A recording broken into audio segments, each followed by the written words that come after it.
राज्य गिळंकृत करण्याचा डाव आखलाय. पूर्वी थोडी तरी लाज बाळगायची, आता निर्लज्ज झाले. सत्ताधाऱ्यांनी विरोधक असा प्रश्नच उरलेला नाही. सगळ्यांचंच हे प्रकरण दाबलं जातंय, तर मग आपलंही दाबलं जाईल. काय होऊ शकतंय ब्रह्मदेव सुद्धा सांगू शकत नाही. मुद्देमाल परत दिला म्हणजे गुन्हा संपला असं होत नाही. चमच्याने खात होते, पातेलं तोंडाला लावलेलं आहे. कागदोपत्री भ्रष्टाचार सिद्ध झालाय, पण कुणाला कारवाई नाही. भ्रष्टाचार थांबला नाही, तो कैक पटीने वाढला. भ्रष्टाचार या शब्दाची व्याख्या त्यांच्या दृष्टीने वेगळी असावी कदाचित. नमस्कार, मी Deepak Darade, for the people news मध्ये आपलं सर्वांचं स्वागत. मंडळी, हा गेला जो महिना आहे हा पुण्याच्या दृष्टिकोनातून अतिशय वेगळा हा महिना होता. म्हणजे भ्रष्टाचाराची प्रकरणं, खास करून जमीन घोटाळ्याची प्रकरणं या महिन्यामध्ये उघडकीस आलेली आहेत. जैन बोर्डिंगचं त्या जमिनीचा विषय होता, तो उघडकीस आला. त्याच्यामध्ये भाजपचे पुण्याचे जे खासदार आहेत आणि केंद्रीय राज्यमंत्री मुरलीधर मोहोळ आहेत, त्यांचं नाव आलं. आणि आता त्यानंतर पुण्यातल्या कोरेगाव पार्क मधल्या 40 एकर जमिनीचा घोटाळा समोर आला आणि त्याच्यामध्ये उपमुख्यमंत्री अजित पवार यांचा जो मुलगा आहे पार्थ पवार याचं नाव आलं. आणि सोबतच त्याच्या ते प्रकरण उघडकीस येतंय तोपर्यंत लगेच बोपोडीतल्या जागेचं प्रकरण आलं. आणि विशेष म्हणजे हेमंत गवांडे हे ज्यांनी एकनाथ खडसे यांचं जो भोसरी भूखंड घोटाळा होता तो ज्यांनी बाहेर आणला, त्यांचंच नाव त्याच्यामध्ये आरोपींच्या यादीमध्ये. नेमकं काय चाललंय आपल्या ह्या पुण्यामध्ये, महाराष्ट्रामध्ये? एवढ्या जमिनी गिळंकृत करून नेमके काय केलं जाणार आहे? काही रितसर होतंय? ह्याला कायद्याचा आधार पण आहे का? नेमके काय प्रकरण आहेत हे समजून घेण्यासाठी या सगळ्या विषयामध्ये गेली अनेक वर्ष जे काम करतायत विजय कुंभार, त्यांच्याशी आपण बोलणार आहे.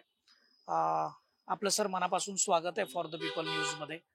नेमकं काय, म्हणजे आपण गेल्या महिन्यातही बघितलं जैन बोर्डिंगचा विषय होता. त्या ठिकाणी भाजपचे खासदार आणि केंद्रीय राज्यमंत्री मुरलीधर मोहोळ यांचं नाव होतं.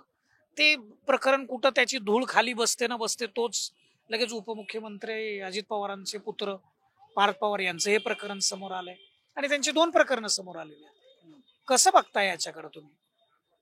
याच्यातून एकच गोष्ट सिद्ध होते की राजकीय पक्ष कुठला आहे याचा फारसा प्रश्न नाही, परंतु त्यांचे नेते, मग ते सत्तेमध्ये असतील किंवा नसतील, आणि त्यांचे कार्यकर्ते यांनी अधिकाऱ्यांशी संगनमत करून राज्य गिळंकृत करण्याचा डाव आखलाय. आणि ते एक एक जमीन किंवा एक एक वास्तू अशा बळकावत आहेत.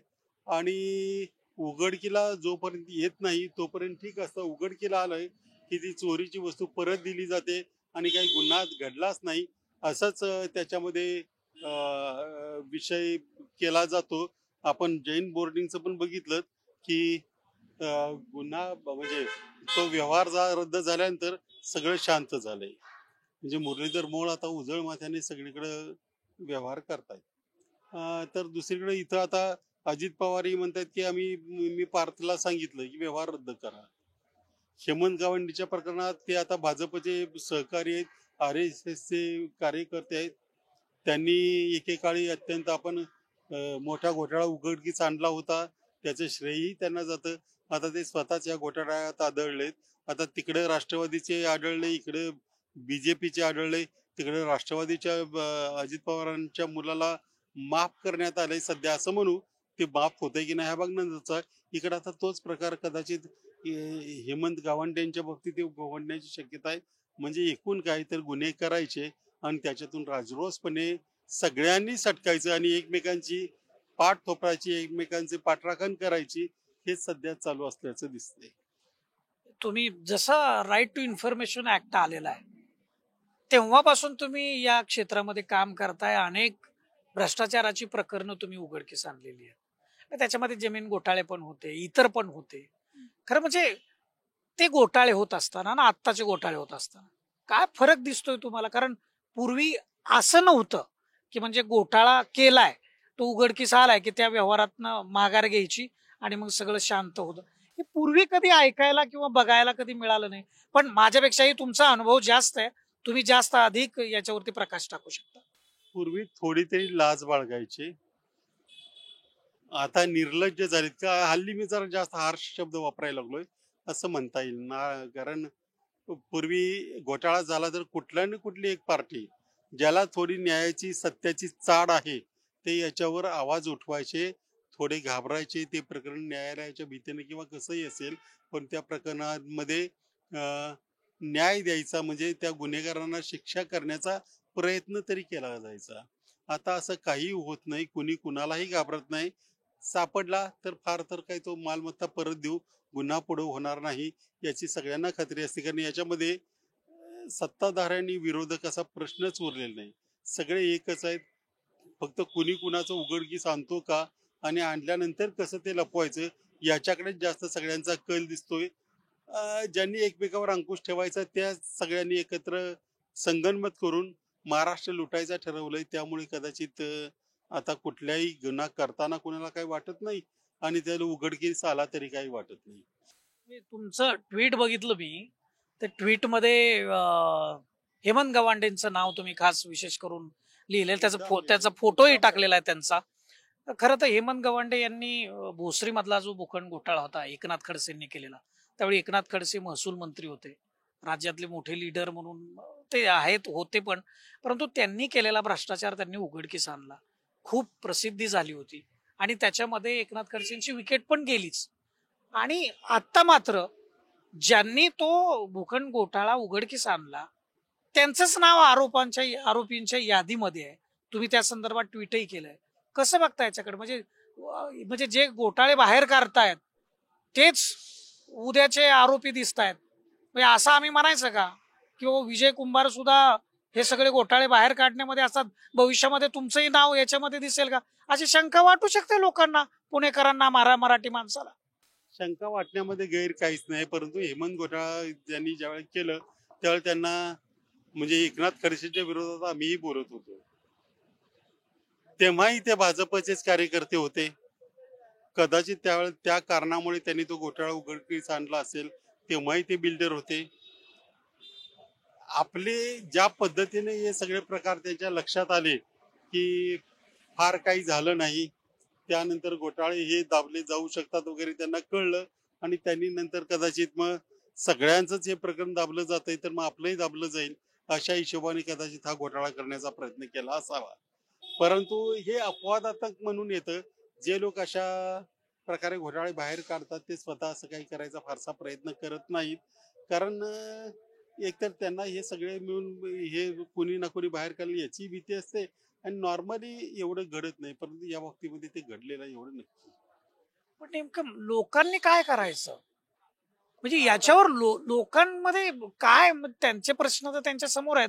म्हणजे मध्यंतरी पंतप्रधानांचं स्वतःच वाक्य होतं की आता आपल्याकडं रील बनवणारी युवा पिढी फार मोठी आहे आणि त्यांना पैसाही त्याच्यातून मिळतो. कदाचित रोजगाराच्या दृष्टिकोनातून हे वक्तव्य असू शकतं, परंतु तुम्ही कसं बघताय? म्हणजे लोकांनाही काय वाटतं की नाही याच्याकडे? लोक हतबल झालेत असं म्हणता येईल. त्याच्यामध्ये तक्रार करायची कुणाकडे? का बरं मग याच्यामध्ये न्यायालय किंवा यंत्रणा काहीच काम करत नाहीत? न्यायालय ही या सगळ्या याला एक न्यायालय ही मोठा जबाबदार घटक आहे असं म्हणता येईल. कारण न्यायालयामध्ये प्रकरण गेली किती वर्ष प्रलंबित राहतील याची कुठलीही खात्री नाहीये. त्याच्यामुळे न्यायालयाकडून न्याय मिळेल आणि मग प्रकरण मार्गी लागेल अशी शक्यता जवळपास शून्य झालेली आहे.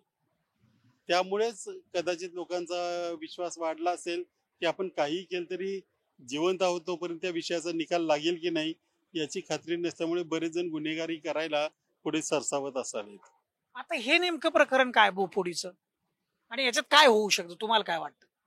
काय होऊ शकते ब्रह्मदेव सुद्धा सांगू शकत नाही, कारण ज्यांनी कारवाई करायचे तेच त्या प्रकारामध्ये गुंतलेले दिसत आहेत. दोन्ही बाजू घ्या त्याच्यातला, हेमंत गावंडे घ्या, अजितदादा घ्या, बावनकुळे घ्या, कुणाचंही नाव घ्या, त्याच्यामध्ये तेच त्याच्यामध्ये गुंतलेले आहे. त्यामुळे काय फार होईल की नाही हे आता सांगता येणार नाही. कदाचित असं होईल की जर राज्यातल्या जनतेचा राग वाढला आणि त्यांनी अशा गोष्टींना विरोध करायला सुरुवात केली किंवा व्यक्त व्हायला सुरुवात केली तर काहीतरी फरक पडेल, नाहीतर कायदा किंवा आणखी या गोष्टीला ते काही भीक घालत नाहीत.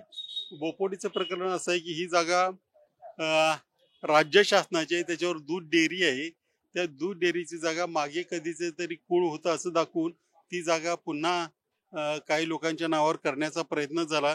त्याचं कुलमुखत्यार पत्र ह्या हेमंत गावंडेंनी घेतलं होतं आणि ती जागा ताब्यात घेण्याचा प्रयत्न केला. त्याच्यामध्ये सूर्यकांत येवलेंनी त्यांना सहकार्य केलं तहसीलदारांनी आणि नंतर हा प्रकार उघडकीला आल्यावर मग आता त्याच्यावर FIR दाखल करण्यात आलेला आहे. याच्यामध्ये जी तक्रार दिलेली त्या सुद्धा नायब तहसीलदार आहेत, तक्रार देणाऱ्याच FIR करणार. त्यांनी असं म्हटलेलं आहे की जे तहसीलदार जे आरोपी आहेत सध्या येवले त्यांच्यावरती सुद्धा त्यांनी फार म्हणजे गंभीर गंभीर आरोप केलेला आहे. याचाच अर्थ हे जे मी परवा म्हटलं ना, ज्या अर्थी या दोन्ही प्रकरणामधले गुन्हेगार एकसारखे आहेत, एक समान आहेत, त्या अर्थी त्यांनी केवळ हेच 2 गुन्हे केलेत असं समजायचं काही कारण नाहीये. त्यांनी अशा अनेक गुन्हे केले असण्याची शक्यता आहे. त्याच्यामुळं सगळ्या यंत्रणेची जबाबदारी आहे की या लोकांनी आणखी काही गुन्हे केलेत की याची शोध घ्यायचा. त्याच्याऐवजी आता काय चाललंय तर दोन्हीकडचे व्यवहार रद्द करण्याचे प्रयत्न चाललेत. त्यामुळे मग आता लोकांचा विश्वास सगळ्या यंत्रणा नाही नाही, पण हे व्यवहार रद्द करणं म्हणजे तुमचे हेतू भ्रष्टाचाराचे नव्हते असं होतं का? अजिबात नाही. गुन्हा म्हणजे मी कालपासून तेच म्हणतोय की मुद्देमाल परत दिला म्हणजे गुन्हा संपला असं होत नाही. उलट तो मुद्देमाल परत दिला म्हणजे गुन्ह्यावर शिक्कामोर्तब केलं असाच त्याचा अर्थ आहे. परंतु लोकांना भिंग लावून बघत बसावं लागेल जमिनींकडे प्रत्येक ठिकाणच्या महाराष्ट्रातल्या, खास करून मुंबई पुणे किंवा ही जी मेट्रोपॉलिटन सिटी आहे. नॉर्मली शासकीय जमिनींचं काय होत नाही, पण शासकीय जमिनींच असं होत असेल तर खाजगी जमिनीचं काय होत असेल. बहुतेक ठिकाणी तर अशी अवस्था आहे की ज्या जमिनी विशेषतः पुण्या मुंबईत राहणाऱ्यांच्या जमिनी गावाकडे असतील किंवा त्यांच्याकडे त्याचं लक्ष नसेल तर कोणीतरी हिसकावून घेऊन मोकळाही होत असेल. काही सांगता येत नाही याच्यामध्ये. पण यंत्रणा कुठलीच सपोर्ट काम यंत्रणा फक्त ते बळकावण्याच्या मागे लागले. हे थांबवायचं कुणालाच काही वाटत नाही. हे मला मला एक खरं तुम्हाला थोडंसं पाठीमागे घेऊन जायचंय. 2014च्या इलेक्शन पूर्वी देशामध्ये इंडिया अगेन्स्ट करप्शन नावाची एक मुवमेंट सुरू झाली आणि त्या मुवमेंटमध्ये अण्णा हजारे तुमचे जुने सहकारी, खरं तर म्हणजे त्यांच्यासोबत तुम्ही काम केलंय, त्यांनी तुमच्यासोबत काम केलेलं आहे आणि त्या सगळ्या मुवमेंटच्या सगळ्या त्या गदारोळामध्ये स्वार होऊन नरेंद्र मोदी हे देशाचे पंतप्रधान झाले आणि त्यांनी घोषणा केली की न खाऊंगा न खाणे दूंगा. पण हे जे सगळं चालू आहे म्हणजे भाजपला किंवा नरेंद्र मोदींना कुठेतरी याचा विसर पडला असं वाटतं. संपूर्ण यंत्रणेलाच विसर पडलेला आहे. बघा असं झालं की पूर्वी एक मी आता म्हणतो नेहमी माझ्या भाषणामध्ये की पूर्वीही सरकार किंवा नेते भ्रष्टाचार करायचे, परंतु ते भ्रष्टाचार किती करायचे तर ते चमच्याने खात होते. परंतु आता हे नंतर जे 10-12 वर्षात सरकार आलंय त्यांनी पातेलं तोंडाला लावलेलं आहे आणि ह्या भ्रष्टाचाराचं जे कॉर्पोरेटायझेशन असं म्हणतायत तसं केलंय. आता हे हा जो व्यवहार आहे ना ह्याचं ट्रान्झॅक्शन कुठे दिसत नाही, पण व्यवहार झालाय, कागदोपत्री झालाय, कागदोपत्री भ्रष्टाचार सिद्ध झालाय, पण कुणाला कारवाई नाही. असंच बऱ्याच ठिकाणी झालंय. आणि जे पूर्वी कॅश घ्यायचे ते आता वेगवेगळ्या कंपन्या वगैरे स्थापन करून त्याच्या मार्गातून भ्रष्टाचार करतायत असं दिसतंय. त्यामुळे भ्रष्टाचार थांबला नाही, तो कैक पटीने वाढला. आणि सध्याच्या काळामध्ये जे सध्याचे नवे राजकारणी आहेत त्यांच्या वेगवेगळ्या शब्दांच्या ज्या पूर्वी आपण डेफिनेशन्स आपल्याला माहिती होत्या, भ्रष्टाचार म्हणजे असं एक काळ कृत्य जे करायचं नसतं, वाईट गोष्टी केलेल्या पक्षात घ्यायचं नसतं, किंवा चोरी केलेल्याला शिक्षा द्यायची असते, याचे नेमके त्यांच्या डिक्शनरीमध्ये याचे सगळे वेगळे अर्थ आहेत. हा प्रश्न विचारण्यामागे हेच कारण होतं की ज्या वेळी ही घोषणा आली लोकांना फार आवडली ती, ना खाऊंगा ना खाणे दूंगा, आणि भ्रष्टाचाराला कुठंतरी लोक कंटाळले होते, विटले होते, योजना त्यांच्यापर्यंत पोहोचत नव्हत्या, त्यांचे कुठली कामं नीट होत नव्हती आणि म्हणून वैतागलेल्या आहे जनतेनं भरघोस असं मतदान भाजपला केलं होतं, मोदींना केलं होतं. परंतु त्याचा कुठंतरी हा आता कुठं काय झालं या घोषणांचं. नाही, कदाचित ते खाली जे खाली गेलं त्या गोष्टी म्हणजे पर्क्युलेट होतं असं म्हणतात की त्या नेत्याचं भाषण कसं घ्यायचं. तर भ्रष्टाचार या शब्दाची व्याख्या त्यांच्या दृष्टीने वेगळी असावी कदाचित. हे जे काही चाललंय त्याला त्यांच्या भाषेत भ्रष्टाचार असं म्हणत नसावेत. मी म्हणतो ना त्यांच्या डेफिनेशन सगळ्या व्याख्या वेगळ्या आहेत आता. त्यामुळे हे जे काही घडलंय त्याला ते भ्रष्टाचार म्हणत नसावेत. कदाचित मी मागे काय याच्याकडून ऐकलं होतं, ह्या ज्या हे प्रकरण उघडकीस वगैरे येतात ना, ह्या बिझनेस हर्डल्स आहेत असं त्यांचं म्हणणं असतं. म्हणजे जरी चुका केल्या, भ्रष्टाचार केला, ते उघडकीला आला आणि काही कुठे बातमी वगैरे झाली तर ती बिझनेस हर्डल आहे असं त्यांचा त्याच्यामध्ये शब्द होता. तसंच हे समजत असतील की भ्रष्टाचार उघडकीला आला की ती business hurdle, otherwise noted business practice त्यांच्या दृष्टीने ही झाली. मला मला एक म्हणायचं की आता अनेक वर्षांचा तुमचा अनुभव आहे, म्हणजे ह्या सगळ्या प्रकरणांमध्ये तुम्ही काम करताय, लोकांमध्ये काम करताय, जनतेमध्ये जाऊन काम करताय आणि पब्लिक इंटरेस्टच्या विषयांमध्ये तर तुम्ही अनेक वेळा काम केलेलं आहे. या सगळ्या प्रकरणानंतर जनता खरंच रस्त्यावर येऊ शकते ना? आता असं ही प्रकरण जर याला मागं घेऊन जर तुम्ही परत त्याला क्लीन चिटच देणार असाल, त्याला क्लिअर करणार असाल, तर लोकांनी अपेक्षा काय ठेवायची? म्हणजे लोकांनी रस्त्यावर उतरल्यानंतरच हे सगळं सरळ होणार आहे आणि लोक खरंच उतरतील का? लोक जर उतरत असते तर मग हे घडलंच नसतं. हे जे करणार आहेत त्यांना खात्री आहे की लोक काही उतरणार नाहीत आणि आपल्याला काही होणार नाही. लोक जर एवढ्या भ्रष्टाचाराला वगैरे संतापून जर रस्त्यावर उतरले असते आणि ते आपल्या देशामध्ये शक्य होईल का नाही, या 2-3 मुवमेंट आपण बघितल्या, त्या काही तेवढ्या म्हणजे सुरुवातीला उत्साह होता परंतु फार यशस्वी ठरला असं काही म्हणता येणार नाही. त्याच्यामुळे लोक उतरतील का याच्यावरती माझ्या मनामध्ये मात्र शंका आहे. अपेक्षा काय ठेवावी पण आता? कुणाकडून अपेक्षा ठेवायची आहे तुम्हाला? आता ज्यांच्याकडून अपेक्षा ठेवली तेच सगळे त्याच याच्यामध्ये गुंतल्यानंतर आता अपेक्षा कुणाकडून ठेवणार? अपेक्षा सामान्य माणसांकडूनच ठेवायचे की किमान सद्बुद्धी किंवा सत्सद विवेक बुद्धी जागी असणाऱ्या लोकांना त्यांनी निवडून दिलं पाहिजे. त्यांना जर असेच लोक निवडून द्यायची सवय लागली असेल तर मग याच्यातून सुटका होण्याची अपेक्षा तरी का का आणि कशासाठी ठेवावी? म्हणजे आपण बघितलं, विजय कुंभार हे अनेक वर्ष माहिती अधिकार क्षेत्रामध्ये काम करतात, राजकीय नेते पण आहेत, सामाजिक कार्यकर्ते पण आहेत, अनेक विषयांमध्ये त्यांनी काम केलेलं आहे आणि उद्विग्न प्रतिक्रिया आहे त्यांची ह्या सगळ्या प्रकरणांवरती. म्हणजे अपेक्षा सुद्धा काय ठेवायची आणि कुणाकडे ठेवायची असं ते म्हणतात. हे कुणाकडे ठेवायची? सरकारकडे ठेवायची, यंत्रणांकडे ठेवायची, का लोकांकडे ठेवायची? तीनही ठिकाणी आणि न्यायालयांकडे तरी ठेवायची का? या सगळ्या चारही पातळ्यांवरती सपसेल अशी आपली पराभूत मानसिकता दिसून येते असंच आपल्याला खरं तर म्हणावं लागेल. हे प्रकरण पुढे येणार, त्याच्यावरती कुणीतरी एखाद्या व्यक्तीनं आवाज उठवायचा, मग त्याची कुठेतरी बातमी होणार, ती झालीच बातमी तर त्याच्या संदर्भातली पुन्हा मग ती कारवाई करून, म्हणजे कारवाई तरी काय, तो फारसच आहे सगळा. म्हणजे तो फक्त व्यवहार रद्द करायचा आणि पुन्हा सगळ्या क्लीन चिट मिळणार, असं जर होणार असेल तर इथल्या हजारो लाखो करोडोंच्या ज्या जागा आहेत त्या अशाच कुणाच्या तरी घशात जातील. आणि आमचे जे प्रश्न आहेत, फार बेसिक प्रश्न आहे तो आपल्या मुलांना शिक्षण मिळावं, आपल्या सगळ्यांना आरोग्याच्या चांगल्या दर्जेदार सुविधा किफायतशीर रेटमध्ये म्हणजे पैशामध्ये मिळाव्यात आणि सगळ्यांना रस्ते, पाणी, वीज ह्या सगळ्या गोष्टी मिळाव्यात. साध्या साध्या गोष्टी आहेत, जगण्याशी निगडीत असलेल्या या गोष्टी.